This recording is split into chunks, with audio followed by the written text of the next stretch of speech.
Soy Fernando Díaz Villanueva, hoy es 20 de mayo de 2016 y esto es La Contracrónica.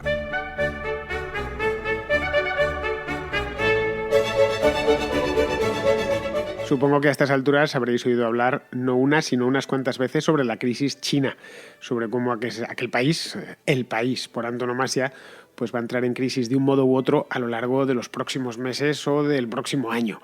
Es un rum que viene sonando desde el verano pasado, el verano de 2015, cuando se derrumbó la bolsa principal de China, que es la de Shanghái. En aquel entonces ya empezaron los primeros artículos de prensa, primero en la prensa norteamericana y luego saltaron a Europa, y analizando los fundamentales, diciendo que su crecimiento o el combustible de su crecimiento se había agotado y que todo lo que podíamos esperar era un enfriamiento paulatino. Otros decían que iba a ser un piñazo sin más, porque no había más que hacer. Es decir, estaba todo el bacalao vendido, al menos en China. Por ahora no ha pasado nada grave, quiero decir, no se ha producido un Lehman Brothers en China, pero sí es cierto que hay indicadores que invitan a la preocupación o como mínimo al análisis. Hay un montón de cosas que están sucediendo en China lo suficientemente lejos de aquí como para que no les prestemos atención, y más con la que estamos metidos nosotros en España, que mirados con más detenimiento sí que invitan como mínimo una reflexión sobre por dónde puede ir la que ya es la segunda economía del mundo.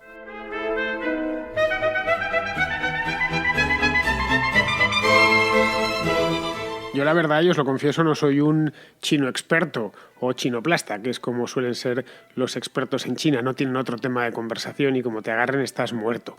Yo China lo sigo pues como sigo la información económica, porque me gusta la economía, y que te guste la economía significa que la palabra china la vas a leer a lo largo del año muchísimas veces, miles de veces, porque como decía hace un momento, es la segunda economía del mundo. Además es la economía milagro de nuestro tiempo. Si en lugar de estar haciendo este podcast lo estuviese en 2016, lo estuviese haciendo en 1986, pues hablaría de Japón probablemente, pero no, lo estoy haciendo ahora.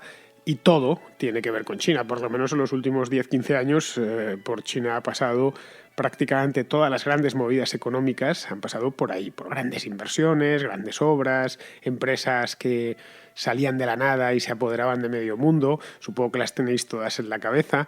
El hecho es que a nadie le es desconocido ya a estas alturas que China ha pasado de ser un país pobre, apartado, sometido a una tiranía comunista inclemente, a convertirse en uno de los principales actores. Ha tenido además unos crecimientos literalmente bestiales. No se puede decir con otras palabras. Los crecimientos chinos de los últimos 15 años, del año 2000 a esta parte, han sido todos o casi todos superiores al 10%, lo que no había visto ningún país hasta la fecha. O quizá, no lo sé, Estados Unidos a finales del siglo XIX. Pero recientemente, ni siquiera los países europeos de posguerra crecieron tanto como ha crecido China en los últimos 3 lustros.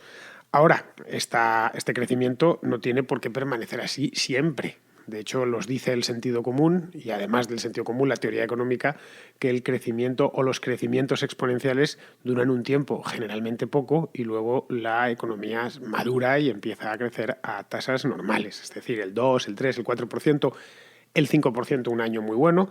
Eso es como crece, pues, ¿qué os digo yo? La economía canadiense o la economía alemana o la propia economía española, que ya es una economía madura.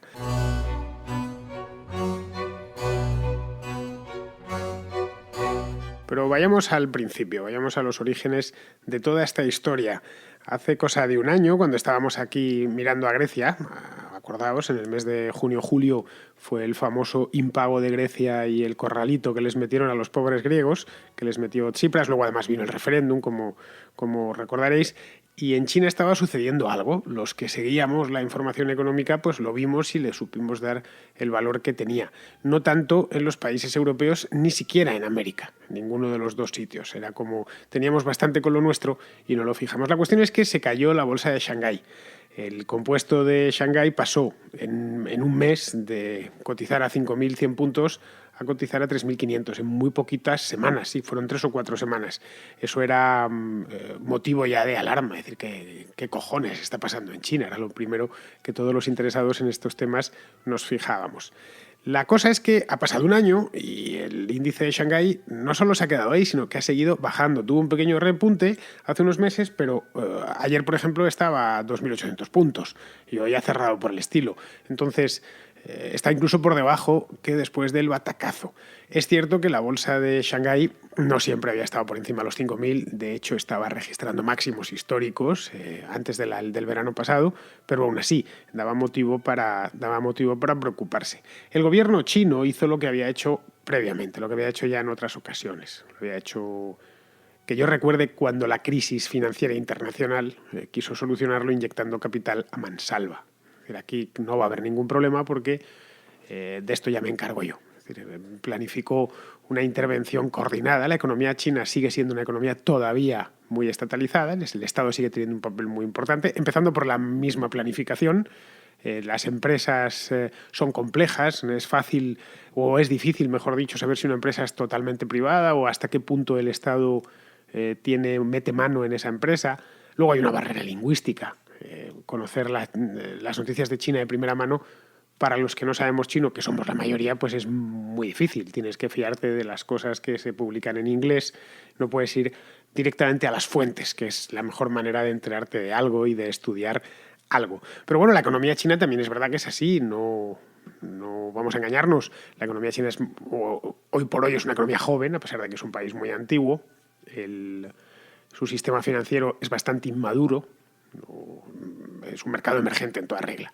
China se incorpora al mercado global en los años 90 gracias a unas reformas que se venían practicando desde los 80 y como gran potencia o gran actor internacional lleva, pues eso, 15 años como mucho, y creo que estirándolo ya demasiado. A muchos los sorprendió aquella inyección masiva. A mí personalmente no, y a los que sabían de esto conocían de antemano que el gobierno chino se iba a poner morado a inyectar capital y a intentar ahogar en yuanes los problemas que pudieran ir surgiendo, como por ejemplo la caída de las bolsas. Ahora, la bolsa es siempre un buen indicador a largo plazo. De la bolsa no hay que fiarse de un día para otro, la bolsa fluctúa. Pero sí la bolsa te dice muchas cosas. La bolsa te dice, por ejemplo, a qué se dedica un país, qué fabrica o qué servicios presta. No hay más que mirar el IBEX 35 y saber a qué nos dedicamos los españoles. O mirar el DAX y saber a qué se dedican los alemanes. Pues lo mismo pasa con el Hang Seng. Tú miras el Hang Seng, el Hang Seng es el índice de Shanghái, haces un histórico de 10 años y sabes más o menos hacia dónde va, anticipa en cierto modo. Y en función de sus componentes, de los valores que cotizan en ese índice, sabes a qué se dedican los chinos, en concreto con el Hang Seng. Si quieres saber a qué se dedican los japoneses, no tienes más que mirar el Nikkei y estudiarlo un poquito. Y hacia dónde van. El tema es que, precisamente por su juventud y por su reciente incorporación y por su inmadurez, al ser una economía recién incorporada, no voy a decir al primer mundo, pero sí al mundo global o al mercado global, tiene estas cosas, estos arrebatos juveniles, como caídas de la bolsa, subidas, locuras que se dan en las economías que están incorporándose al tren del gran mercado, al tren del gran mercado mundial. La cuestión es que por debajo de China solemos mirar, nos pasa lo mismo que con Estados Unidos, que miramos solo la espuma de la parte de arriba. Miramos solo los rascacielos de Nueva York, las playas de Miami, etc. No, en China nos pasa igual, no tenemos ojos, tenemos ojos para lo que nos meten por ellos a través de la televisión y a través de las noticias en los periódicos. Miramos solo los rascacielos de Shanghái, las grandes obras públicas, los trenes de levitación magnética y estas noticias que nos gustan tanto y que nos gozamos tanto mirando por internet, mirando las fotos y tal. La cosa es que por debajo de esa espuma, está el gobierno planificando lo que generalmente es imposible de planificar, por lo menos de planificar a largo plazo. A corto plazo se puede planificar algo, que salga ya es otra cosa. A largo plazo es directamente imposible porque tienes que ir corrigiendo el plan continuamente. La economía china, a grandes rasgos, es el producto de una mezcla entre planificación del Partido Comunista de allí y lo que ha ido saliendo. No lo olvidemos. Lo que ha ido saliendo en función de las necesidades del mercado y demás, ¿no? Si nos paramos a pensar en lo que era China hace 30 años, sí, en los años 80 y en lo que es hoy, podemos considerarlo la historia de un éxito, por lo menos desde el punto de vista económico. Desde el punto de vista político sigue siendo un país repugnante, o por lo menos el partido que gobierna allí, la represión que se ejerce contra los disidentes y cómo, no hay libertades políticas ninguna. Ahora, Esto supongo que con el tiempo, y si los chinos realmente llegan a desarrollarse lo suficiente y enriquecerse lo suficiente, se corregirá. Por mí que se corrigiese mañana. Pero en la parte económica, que es la que estamos hablando aquí ahora, sí ha tenido un desarrollo, un desempeño admirable. Los chinos han pasado de tener hambre a engordar. La China está empezando a tener problemas de obesidad. Si esto lo supiesen los chinos del gran salto adelante de los años 60, no se lo creerían. Estamos hablando que el gran salto adelante fue hace 50 años, poco más de 50 años, y ahora ven que tienen problemas de sobrepeso.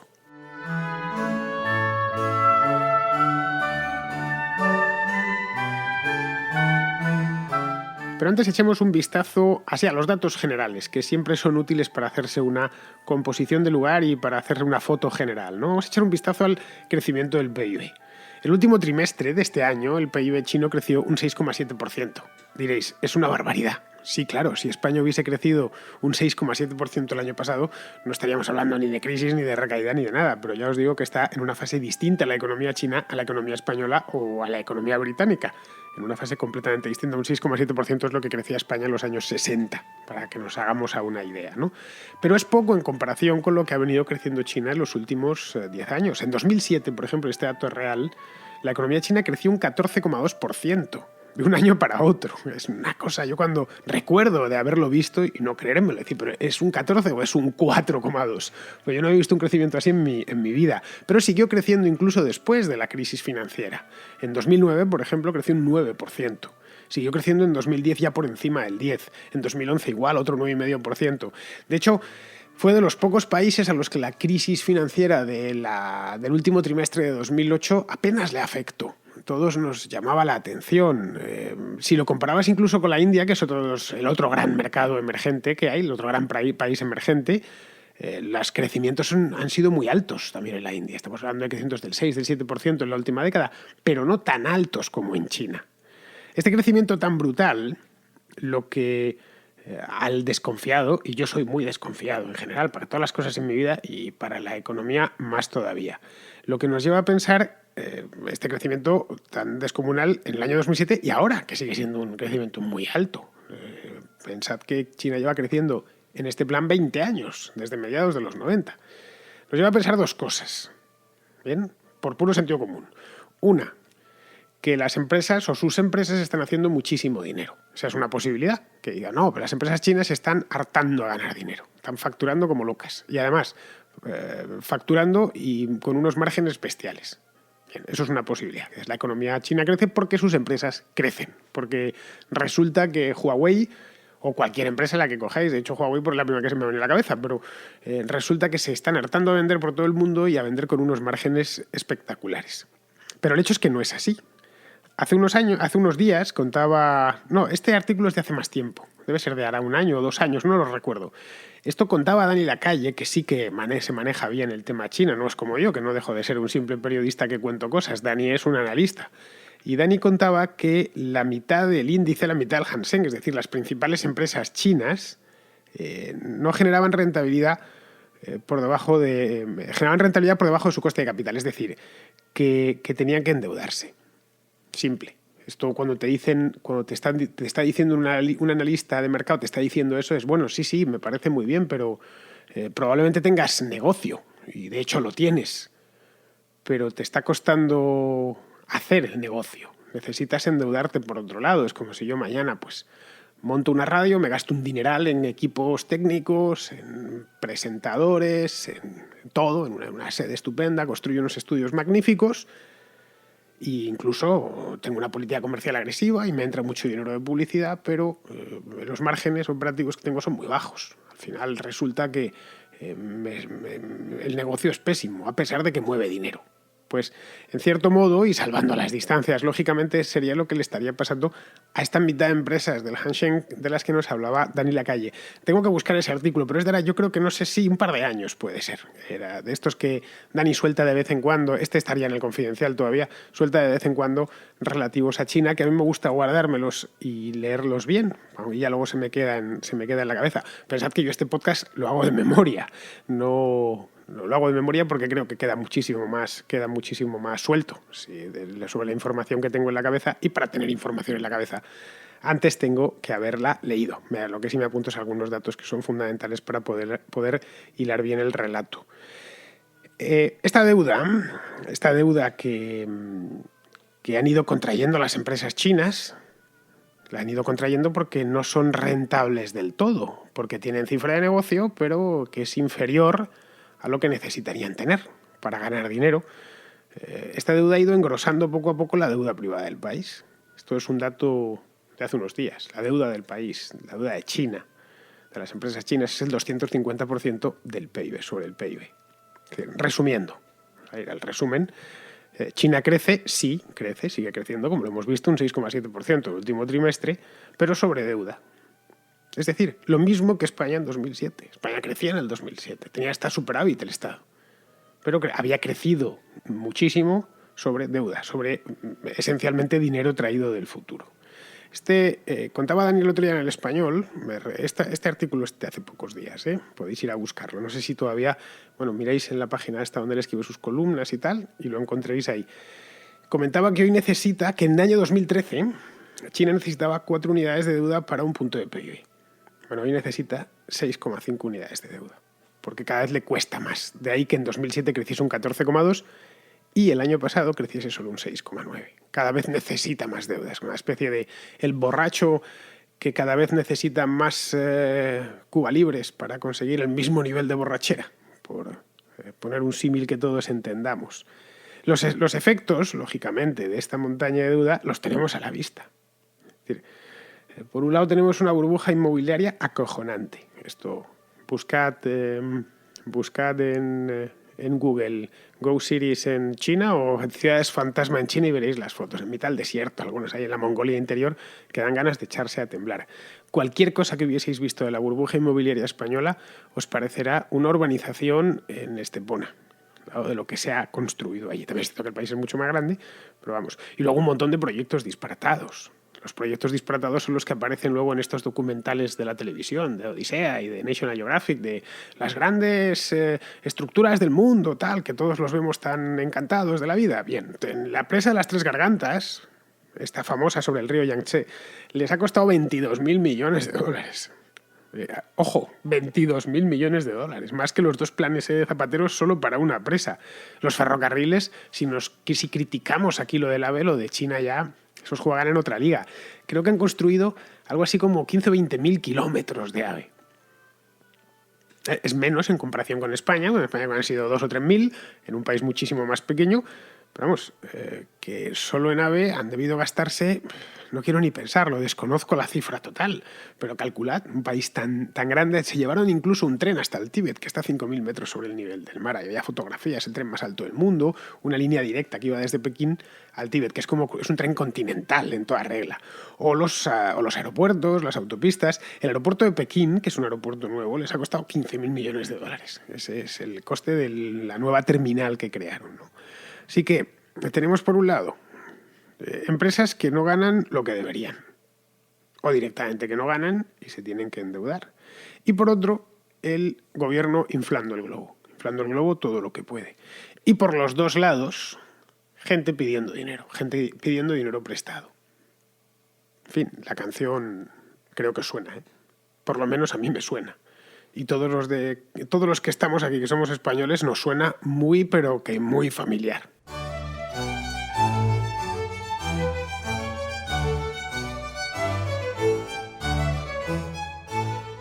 A estas alturas el gobierno ha hecho todo lo que podía hacer, todo lo que estaba en su mano. Ha abierto la espita de los créditos todo lo que ha podido. Lo que ha conseguido, lógicamente, es apalancar al sector privado en un océano de deuda. Esto lo ha conseguido en el acto. En el momento en que tú abres ahí, se empieza a pedir, sobre todo cuando tienes un sector privado que una parte no es muy competitivo o no es muy rentable, pero quieres mantenerlo con vida, como sea. Es decir, la idea del gobierno es mantener ese crecimiento a cualquier coste, por motivos de orden político, muchos, bastantes, más de los que nos imaginamos, o de orden social. Hay que incorporar como sea a China a la modernidad y hay que conseguir que todos los chinos alcancen como mínimo la clase media, porque China sigue siendo un país, más allá de las zonas especiales, más allá de la costa del mar de la China, China sigue siendo un país agrícola o rural, la China interior, realmente pobre. Cualquier cosa que veáis de China, cualquier libro que leáis de China, de gente que haya estado en el interior, lo puede contar. Hace muchos años leí un libro de Guy Sorman que se llamaba El año del gallo. Ahora, el libro en aquel entonces estaba bien, pero este libro creo que es de 2004 o 2005, así que ha quedado un poquitín desfasado. A mí me encantó, era un viaje por China. Y estaba hecho a pie de calle, ¿no? A pie de carretera, al estilo de las road movies, que lo recorría y veías, por lo menos la China que la había visto en esa época. ¿No? Y evidentemente habrá cambiado porque han pasado ya más de 10 años desde entonces, pero que llamaba la atención en 2004-2005 que se hablaba mucho de China, que empezaban a salir los rascacielos de Shanghái y todas las grandes obras que o estaban haciendo o iban a hacer, y la China de Guy Sorman pues llamaba un poco la atención.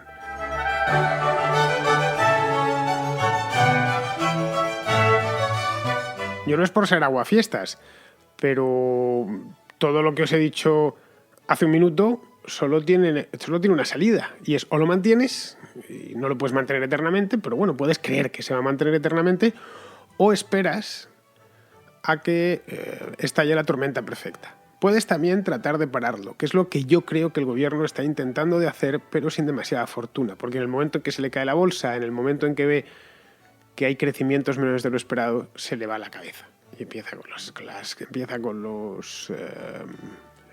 las inyecciones y demás. La tormenta perfecta pues sería tan sencilla como la que tuvimos nosotros aquí, que se deje de pedir dinero, se deje de pedir prestado, que no se puedan devolver los préstamos y todo a freír puñetas. Es decir, que la máquina de dejar dinero, de prestar dinero para proyectos cada vez más disparatados se frene, se seque, se paralice, y que acto seguido los que habían pedido un préstamo hace 1, 2, 3, 4, 5 años no puedan devolverlo. En ese momento se te ha gripado el motor y las consecuencias las conocemos bien y muy de cerca, y además muy recientemente. Nos ha pasado a nosotros en el curso de nuestra vida, no estamos hablando de algo que le sucedió a nuestros abuelos. A partir de aquí ya solo queda saber qué es lo que podría pasar, qué consecuencias va a tener. A mí se me ocurren unas cuantas. La verdad es que consecuencias, si os digo sinceramente, pues no las sé. No sé las consecuencias exactas, porque no soy adivino, no soy pitoniso, no tengo una bola de cristal aquí encima de mi mesa. Y quien diga que la tiene, miente. Nadie conoce el futuro, nadie. Los que lo conocen profesionalmente son todos unos charlatanes. Esos que te leen la mano y tal. Y los que dicen que no lo conocen, pero que están seguros de lo que va a pasar, es decir, los que hacen predicciones, gente pues como el FMI, lo que Taleb llama los trajes vacíos estos, también mienten. Otra cosa es que estos mienten con un montón de charlatanería técnica, burocrática. Pues yo lo siento, pero no tengo eso y no puedo mentiros. Puedo, eso sí, imaginarme por dónde puede ir la cosa. Se me ocurren algunas consecuencias que, ojo, pueden pasar o no, pero que están ahí, por una cuestión de causa-efecto, nada más, de pura ley de la causalidad. Si China, por ejemplo, importa el 25% de las materias primas que se producen en todo el mundo, y es lo que importa, pues las materias primas se resentirán si China se enfría o se constipa, no digamos ya si revienta. Y materias primas estoy diciendo el petróleo, estoy diciendo el hierro, estoy diciendo el carbón, estoy diciendo el zinc, estoy diciendo todo, porque al final una economía que importa de promedio el 25% de las materias primas de todo el mundo, estoy diciendo la soja, por si me escucha algún argentino o algún brasileño, automáticamente se transmite en cadena al resto del planeta, al productor de esas materias primas. Y hay muchísimos países en el mundo que se dedican como principal actividad a producir materias primas, y en muchos casos producir materias primas dirigidas al mercado chino. En la soja argentina la gente piensa, ¿para qué produce tanta soja argentina? ¿Para nuestros yogures? No. Con esa soja se hacen piensos para que los cerdos chinos se puedan alimentar, porque los chinos comen carne. Antes no lo hacían, pero ahora sí. Ahora comen carne, y a los cerdos en China, las granjas, les dan de comer un pienso compuesto de soja. La soja, como supongo que ya sabréis, es un alimento muy proteínico, y a los cerdos lo que se trata es de engordarlos. Es mucha proteína y engordarlos lo antes posible para sacarles mucha carne. Esa es una de las consecuencias que se me ocurren, muy directa, como podéis ver, muy mecánica. Otra sería la de los bonos de Estados Unidos. El principal comprador de bonos de Estados Unidos es China. Lo ha sido en los últimos años y lo sigue siendo hoy. Por lo tanto, la financiación del gobierno norteamericano correría peligro. Tendría que buscarse si quiere mantener su nivel de gasto, que el nivel de gasto del gobierno de los Estados Unidos es muy alto, tendría que buscarse otro cliente que le comprase bonos del tesoro, o dejar de gastar, o imprimir, no lo sé. Pero si el gobierno, ya no de Obama, porque Obama se va a ir ahora, ya que acaba su segundo mandato, pero del que venga, pues lo va a notar. Otra más que se me ocurre sería la de los préstamos a países africanos y de Sudamérica, países del tercer mundo. El mundo está lleno de dinero chino por todas partes. Hay proyectos chinos donde miremos. Debajo del Sahara, en la propia Sudamérica, hay países que están literalmente enfeudados a China, como puede ser Ecuador o como puede ser Venezuela, con unas relaciones con China que son eso de amo y esclavo. Acordaos hace unos meses cuando Maduro se fue a Pekín a pedir arnica y a pedir dinero, esencialmente. Se presentó allí con un gorrillo a pleno invierno para ver a los chinos y que le dejasen 20.000 millones como fuese, porque se le iba la vida en ello. Está en la misma historia ahora, ¿eh? A ver si consigue a los chinos sacarle algo, aunque sea venderle la producción de petróleo a precio bueno, la producción de petróleo del año que viene. El bolivarianismo ha llegado a estos niveles. En el caso de Ecuador es más refinado todavía, porque una parte considerable de la producción ecuatoriana de petróleo de crudo va directa a China. Ya se compró en el pasado, se hizo una compra previa. Y no solo en Sudamérica, en África, el país que se vaya, cualquier amigo que tengáis que anduvo por África en los últimos 5 o 6 años, países africanos, quiero decir, la África negra, lo primero que te va a contar es aquello está lleno de chinos, hay empresas chinas por todas partes, especialmente las encargadas de las materias primas, lo que han ido a buscar fuentes de energía, carbón, minerales, metales, por todas partes. Y en África negra, pues lógicamente lo único que tienes es que meter capital para poderlo sacar. Pero el precio que vas a obtener es bueno, a no ser, claro, que empieces a no necesitar ese petróleo o no empieces a no necesitar ese hierro. Eso China lo tiene sencillo, vale, pues yo dejo de importar este hierro porque ya no me hace falta, mi industria de siderúrgica ya no lo necesita. Ahora, el gobierno de ese país africano se había hecho adicto, o se ha hecho, mejor dicho, adicto al dinero proveniente de China, es decir, a las inversiones directas de la República Popular China. Preguntas y respuestas. La sección de la contracrónica en la que el oyente pregunta y el hablante responde. Me pregunta Nacho Carretero del Barrio en iVoox si tengo previsto hacer un podcast sobre derecho de la propiedad intelectual. Pues pensado no, la verdad, y es que yo de derecho de la propiedad intelectual entiendo poco. No tengo autoridad suficiente ni las lecturas adecuadas como para hablar sobre eso y hablar con propiedad.